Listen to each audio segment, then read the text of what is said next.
دلوقتي في واحد ببدله، راجل قمحاوي كده وراجل هيبه، هيجي يعدي عليك، اسمه اسعد.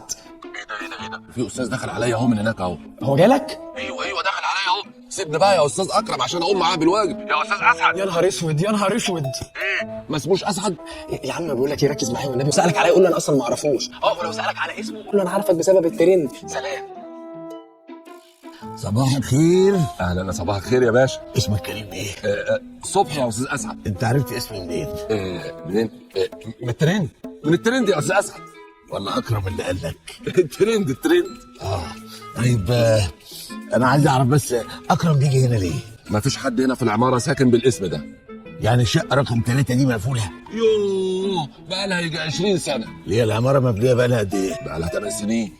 يعني معقول الشقه موجوده قبل العماره ما تتبني؟ يا بيه العماره اتبنت الاول وبعدين الشقه. جرى ايه يا بيه؟ ايه يا بيه؟ طب اشرب الشاي.